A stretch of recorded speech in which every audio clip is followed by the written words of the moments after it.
a, eh, a que regrese de alguna manera Porfirio Muñoz Ledo a echarles montón contra el presidente, la Bastida, nada más falta que regrese Gamboa Patrón y que por ahí se aparezca Manlio Fabio Beltrones, pero en el PAN también se están cayendo a pedazos. ¿A quién tienen como referente? ¿A Vicente Fox? ¿A Diego Fernández de Ceballos? Híjole. ¿O a Francisco García Cabeza de Vaca? Déjame plantearte este caso y me das tu opinión, hablando de quienes se suben al ladrillo y se marean con el poder. El periodista, el maestro Miguel Vadillo, en su columna del diario El Independiente, revela que están listas las órdenes de aprehensión contra el gobernador panista de Tamaulipas, Francisco García Cabeza de Vaca.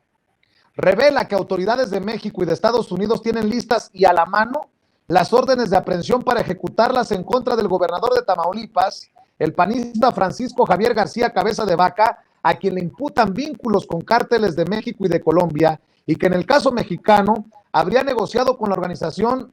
de Sinaloa y que ante la aprehensión y encarcelamiento en Estados Unidos del entonces líder del cártel, Joaquín El Chapo Guzmán, son sus hijos, los Chapitos, quienes quedaron al frente de dicha organización criminal. Un grueso expediente contra García Cabeza de Vaca describe detalladamente las empresas fantasma que fueron utilizadas por él, los nombres de todos sus cómplices, los familiares involucrados que incluyen esposa, padres, hijos, hermanos, las propiedades y otros bienes adquiridos con dinero sucio, los múltiples viajes realizados al extranjero, así como intrincadas operaciones financieras que le permitieron acumular cientos de millones de pesos por presuntos vínculos con bandas de narcotráfico y cuyos recursos fueron lavados a través de varias empresas fachada para ocultar su origen. En las indagatorias de la Fiscalía General de la República iniciadas desde que Andrés Manuel López Obrador ganó la presidencia de la República, participaron la UIF, la Unidad de Inteligencia Financiera comandada todo ese tiempo por Santiago Nieto, el SAT, el Centro Nacional de Inteligencia y otras áreas especializadas de la propia Fiscalía General de la República. En el amplio expediente se explica que el gobernador del estado de Tamaulipas realizó operaciones financieras y adquisición de bienes inmuebles por montos que no resultan acordes con sus ingresos, que de acuerdo con sus declaraciones anuales de 2013 a 2019, recibió un total de 48,5 millones de pesos, por lo que existe la posibilidad de que dichas transacciones hayan sido realizadas con recursos de procedencia ilícita, prácticamente derivados de la delincuencia organizada, así como del desvío de recursos públicos. Entre los puntos destacados del expediente está la revelación de que García Cabeza de Vaca y algunos familiares acumularon 30 propiedades, 18 en México y 2 en Texas, en Estados Unidos, por un monto aproximado de 160 millones de pesos. Los involucrados en la propiedad de esos inmuebles son García Cabeza de Vaca y su esposa Mariana Gómez Leal, su madre María de Lourdes Cabeza de Vaca, su padre Manuel García Oresti, su suegro José Ramón Gómez Resende, sus hermanos el senador Ismael y José Manuel García Cabeza de Vaca, la esposa de Ismael, Evelyn Aimé Rodríguez Garza. Además, en la empresa productora rural y agropecuaria regional Cava son accionistas varios integrantes de esta familia. Como principales cómplices de García Cabeza de Vaca aparecen los presuntos empresarios Juan Francisco Tames Arellano, Baltasar Higinio Reséndez y Juan Elú García, este último claramente identificado como operador financiero de Joaquín Guzmán Loera y quien utiliza varios seudónimos y registros fiscales: Manuel Rodolfo Trillo Hernández, Manuel Garza Espinosa y Ladislao Vázquez López. En el caso de Juan Elú García, la indagatoria revela que fue denunciado e incluido en la lista de personas bloqueadas por la Unidad de Inteligencia Financiera, y la razón es porque está identificado que funge como operador financiero del propio Chapo Guzmán. Debido a lo anterior, señala el análisis elaborado por las autoridades financieras, existe la posibilidad de que los recursos enviados a la empresa Avalúos y Peritajes del Sur procedan de la delincuencia organizada y solo hayan sido triangulados entre las distintas empresas con la finalidad de ocultar el origen y destino de los mismos, de lo cual destaca que dichos recursos fueron utilizados para realizar la adquisición de un departamento por parte de la empresa T612 para García Cabeza de Vaca.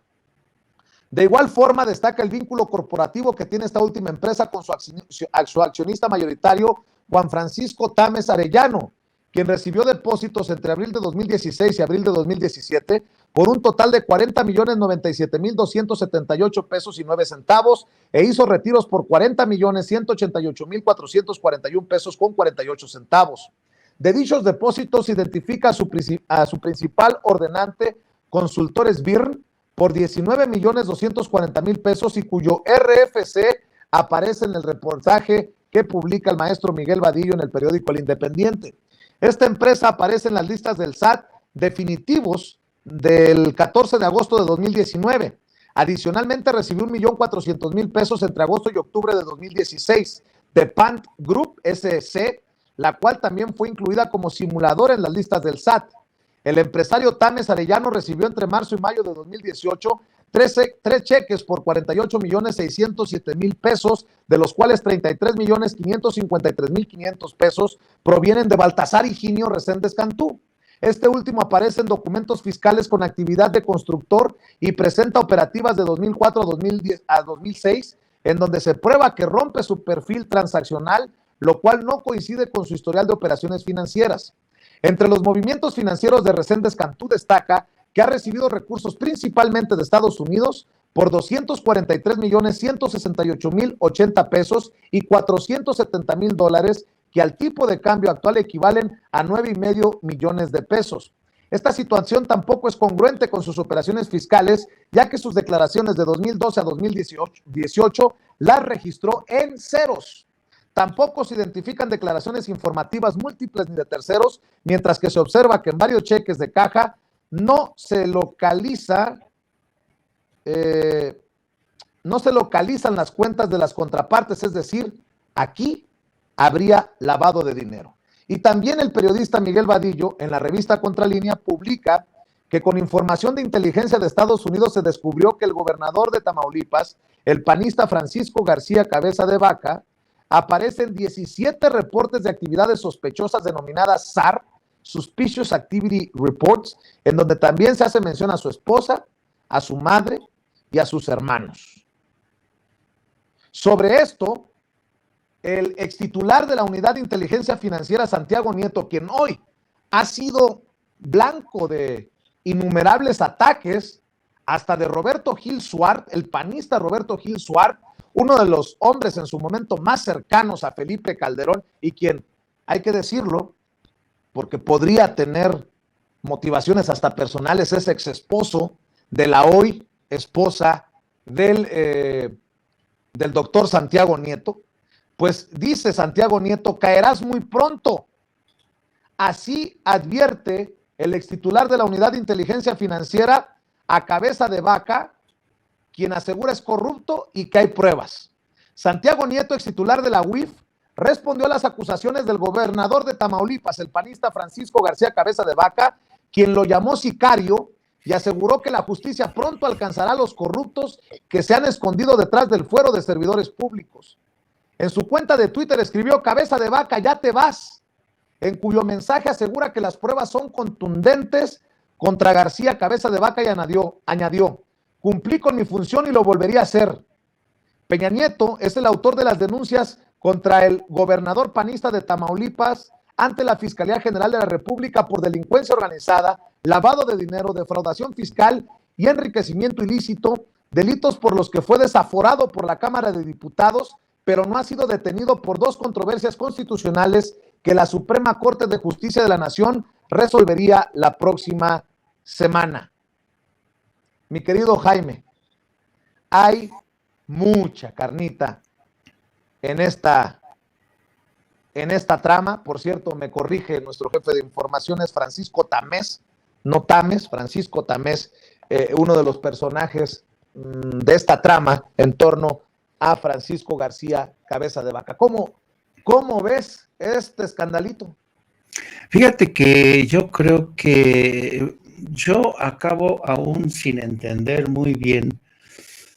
cómo es que todo el Estado mexicano ha sido incapaz realmente de neutralizar a un hombre como Francisco Javier Cabeza de Vaca, porque no ha sido solamente Francisco Javier Cabeza de Vaca. Acuérdate que desde la presidencia de Felipe Calderón, ese estado se convirtió literalmente en un estado fallido, porque eran los carteles quienes imponían su ley, el cártel de los Zetas, el cártel del Golfo, y hace apenas un año, tú te recordarás, Vicente, hace apenas un año, a estas horas nos informaban de la muerte, creo que no me acuerdo muy bien si eran la muerte de 18 personas a raíz de una disputa por las plazas, por esa plaza en Tamaulipas, y luego el asesinato de los inmigrantes centroamericanos que fueron ejecutados. En fin, yo creo que Tamaulipas se convirtió en el epicentro de lo que es un narcoestado, un estado fallido. Y sin embargo, la federación nunca fue capaz de meter en cintura. Tamaulipas, desde que, insisto, desde que Calderón desató la guerra, sigue siendo un enorme generador de violencia, a pesar de que no tienen más de 1 millón de habitantes. Entonces, y además es puente de ingreso de comunicación con Estados Unidos, y Reynosa y Tamaulipas se han convertido también en fuente de continua investigación de la DEA, del FBI, porque ellos conocen bien cómo, ellos más que nadie saben cómo ha estado la estructura de poder y la colaboración entre el gobierno estatal y los cárteles de la droga. Por eso yo creo que esta información que revela Vadillo es muy interesante, y espero que no se les vaya, que no se escape Cabeza de Vaca, porque Cabeza de Vaca es solamente una pieza. Es una pieza porque han sido durante décadas en la que el poder en ese estado estuvo a merced del crimen organizado, a pesar de que está en un centro neurálgico donde abundan los trabajos de las agencias de inteligencia de Estados Unidos, donde operan y mucho, y donde ha habido incluso ataques contra el consulado de Estados Unidos. O sea, Tamaulipas para mí es un caso aparte. Hay gente que ha sobrevivido a vivir en Tamaulipas, en Reynosa, y yo solamente espero que en esta ocasión sí que se detenga, porque la semana próxima es cuando se da a conocer el pronunciamiento de la Suprema Corte, y espero que se dé en el sentido correcto, porque ciertamente García Cabeza de Vaca ha sido objeto de investigaciones por parte de la DEA en Estados Unidos, y también tiene sendos expedientes del lado mexicano. Va a ser un caso paradigmático desde mi punto de vista, que va a permitir entender un negro capítulo en la historia de ese estado, donde el crimen organizado logró penetrar hasta la cocina, donde sobornó a gobernantes, a políticos, a cuerpos de la policía. Va a estar muy interesante, y yo creo que en este sentido la justicia del lado mexicano ha tardado muchísimo en llegar, y este retraso, este nuevo retraso, es una forma de decir que son incapaces de ir contra estos mafiosos. A mí esa es una de mis grandes frustraciones que tengo, porque si uno mide el grado de frustración de la gente en Reynosa y en Tamaulipas, la gente en Tamaulipas ha perdido familiares, tiene hijos encarcelados, han desaparecido mujeres, y en todo este tiempo realmente la justicia no ha estado a la altura de las circunstancias. Por eso yo espero que la próxima semana, después de este fin de semana que se nos cruza, haya buenas noticias, y finalmente el señor Francisco Javier Cabeza de Vaca finalmente rinda ya ante la justicia y se le demuestre todas y cada una de las acusaciones que hay en su contra. Querido Jaime, cerremos invitando a la gente para que te apoye, para que se suscriba a tu canal en YouTube,